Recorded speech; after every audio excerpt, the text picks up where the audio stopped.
Kakori train डकैती case, जब चंद नौजवानों ने बरतानवी हुकूमत की बुनियाद हिलाकर रख दी।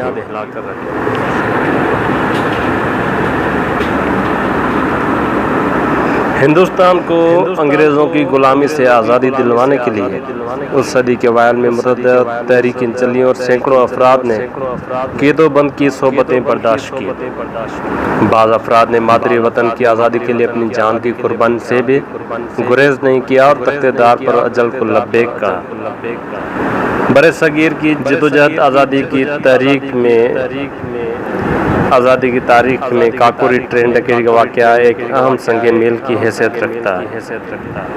ये तारीखी वाक़या 9 अगस्त 1925 को पेश आया था, जब इंडिया में काकोरी के करीब सहारनपुर से लखनऊ जाने वाली ट्रेन को रोककर उसमें मौजूद सरकारी खजाना लूट लिया गया था। इंडियन रिपब्लिक एसोसिएशन के सिर्फ 10 नौजवान उस वाक़े के लिए जिम्मेदार थे।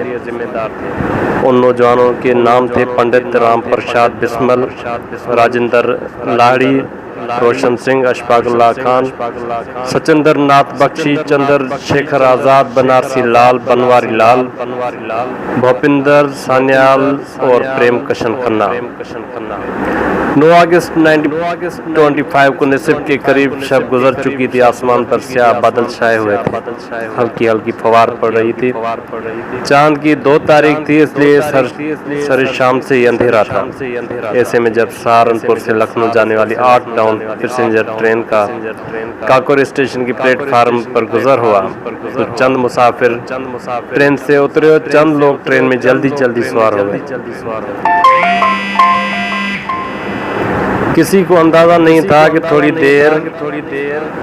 थोड़ी देर में एक हंगामा बर्पा होने वाला है, जो हिंदुस्तान में बरतानवी हुकूमत को हिलाकर रख देगा और बरे सगीर की जंगी आज़ादी की तारीख में एक अजीम शान कारनामा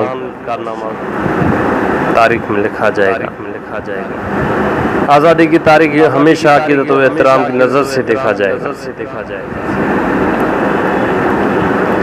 जो लोग ट्रेन के मुख्तलिफ डब्बों में सवार हुए उनमें अशफाक उल्लाह खान, सचिंदर नाथ बख्शी, पंडित राम प्रसाद बिस्मल और राजेंद्र लाहिड़ी के अलावा इंडियन रिपब्लिक एसोसिएशन के 6 दीगर अरकान भी शामिल थे। ट्रेन काकोरी की हदूद से निकली थी कि एक वीरान सी जगह पर जंजीर खींचकर उसे रोक लिया गया। चंद आदमी तेजी के साथ नीचे उतरे और उन्होंने ट्रेन के दोनों जानिब पोजीशन संभाल ली। ट्रेन का गार्ड और ड्राइवर उनके निशाने पर थे। चंद फायरों की आवाज़ फिजा में गूंजी और ट्रेन में मुसाफिरों और औरतों बच्चों की चीखों पुकार का हंगामा बर्पा हो गया। अचानक फिजा में एक दबंग आवाज़ गूंजी और ऐलान हुआ कि कोई शख्स ट्रेन से उतरने और कोई हरकत करने की कोशिश ना करे।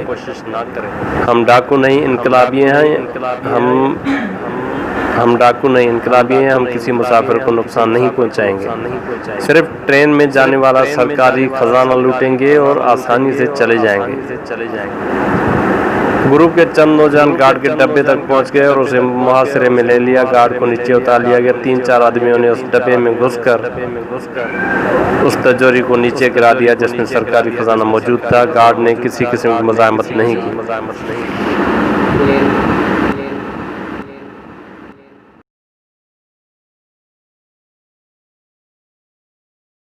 नौजवानों ने तिजोरी को छेनी, हथौड़े और फिर कुल्हाड़ी से तोड़ डाला। उन्होंने सारा खजाना समेटकर गठड़ी में बांध लिया। उसके बाद गार्ड को रोककर ड्राइवर को गाड़ी ले जाने का हुक्म दिया। ये सारा मरहला तय करने में 45 मिनट सरफ हुए। बरतानवी इस्तेमार और उसके आईनी निज़ाम पर तारीख ज़रब लग चुकी थी। नौजवान खजाने की गठड़ियों को सर पर रखकर पैदल ही चल पड़े और लखनऊ पहुंचकर अपने खुफिया ठिकानों में रूपोश हो गए। उसी दौरान ट्रेन भी लखनऊ स्टेशन पहुंच चुकी थी, जहां मुसाफिरों की चीखों पुकार से पूरा स्टेशन गूंज रहा था। अगले रोज अखबारात के जरिए ये खबर मुल्क के तवील व अर्ज में फैल गई। हर शख्स की जबान पर काकोरी में सरकारी खजाना लूटने के बहादुराना कारनामे का तस्करा था।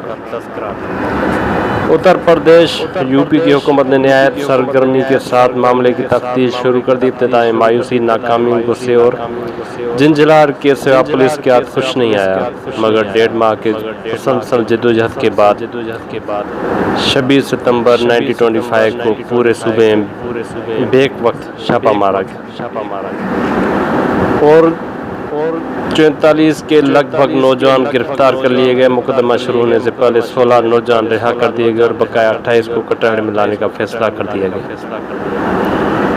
मुलजमान में से 2 अफराद बनवारी लाल और भूपिंदर सान्याल ने इकबाल जुर्म कर लिया और मंसूबे की तमाम तफसीलात वापा माव गवाह बनाए जाने के वादे पर पुलिस को बता दी।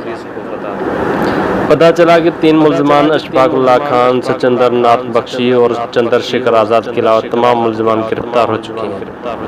पुलिस ने इन तीनों मुलजमान की गिरफ्तारी के लिए भी हिंदुस्तान भर में जाल बिछा दिया। थोड़े ही दिन में अशफाकुल्लाह खान और सचिंदर नाथ बख्शी भी गिरफ्तार हो गए। मुकदमा शुरू हो गया। तमाम मुलजमान के हौसले बुलंद थे। ये सब के सब पढ़े लिखे नौजवान थे जो जेल से आते और जाते वक्त गीत और गजलें गाया करते थे, जिनमें बेशतर उनकी अपनी कही हुई थी। उनमें सबसे मशहूर गजल का मुतालिया था सरफरोशी की तमन्ना अब हमारे दिल में है, देखना है जोर कितना बाजुए कातिल में है। 21 मई 1926 को सेशन कोर्ट में मुकदमे की कार्रवाई का आगाज हुआ। यह मुकदमा मार्च 1927 तक जारी रहा और 6 अप्रैल 1927 को मुकदमे का फैसला सुना दिया गया। उस फैसले के मुताबिक राम प्रसाद बिस्मिल, राजेंद्र नाथ लहरी और रोशन सिंह को सजाए मौत और दीगर मुलजिमान को उम्र कैद 5 से 10 साल कैद की सजाएं सुनाई गई। उन मुलजिमान में अशफाकुल्लाह खान, सचिंदर नाथ बख्शी और चंद्रशेखर आज़ाद शामिल नहीं थे, क्योंकि वो अभी पुलिस के हाथ नहीं आए थे। चंद्रशेखर आज़ाद आखिरी वक्त तक पुलिस के हाथ नहीं आए, मगर बाद में उन्होंने एक और मुकदमे गिरफ्तार करके सजाए मौत दी गई। मुलजमान ने चीफ कोर्ट में सेशन कोर्ट के फैसले के खिलाफ अपील दायर की। उस दौरान मुल्क भर में हुर्रियत पसंद हलकों में बेचैनी और बेइत्मीनानी की फिजा कायम रही।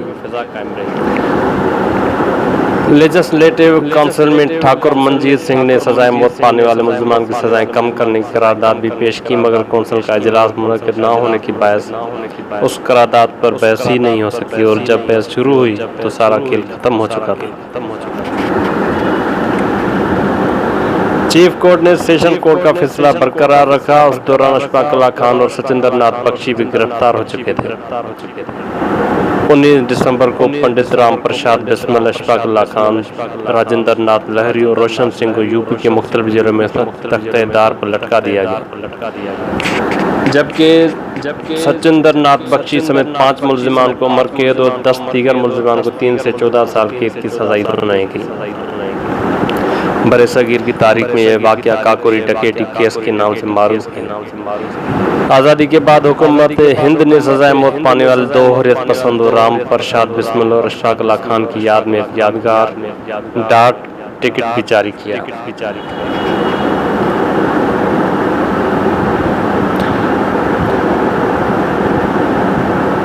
काकोरी डकैती केस के दौरान बड़े सगीर में एक गजल बहुत मशहूर हुई, जिसका मुतालिया था सरफरोशी की तमन्ना अब हमारे दिल में है, देखना है जोर कितना बाजुए कातिल में है।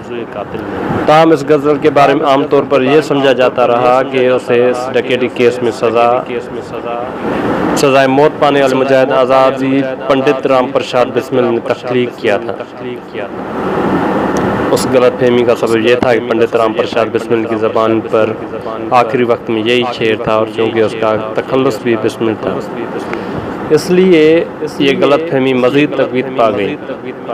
साल हर साल ये शेर उन्हीं की नाम से मंसूब रहा, लेकिन उस शेर पर उस वक्त तनाज़ा उठ खड़ा हुआ जब 1965 में मनोज कुमार ने भगत सिंह की ज़िंदगी पर बनाई जाने वाली फिल्म शहीद में उस गज़ल को शामिल किया। एक मुहक्किक अबू मोहम्मद शबली ने मजमून लिखकर साबित किया कि यह गज़ल राम प्रसाद बिस्मिल की नहीं बल्कि मोहम्मद हसन बिस्मिल अजीमाबाद की है, जो उस वक्त हयात थे। उस ज़माने में नामवर मुहक्किक काजी अब्दुल वदूद ने बताया कि यह गज़ल बिस्मिल अज़ीम आबादी ने 1922 के कांग्रेस की कोलकाता इजलास में सुनाई थी और बादशाह काजी अब्दुल गफ्फार के अदारत में शामिल होने वाले रिसाले सबा में शामिल हुई थी, जिसके पादाश में ये रिसाला जब्त कर लिया गया था।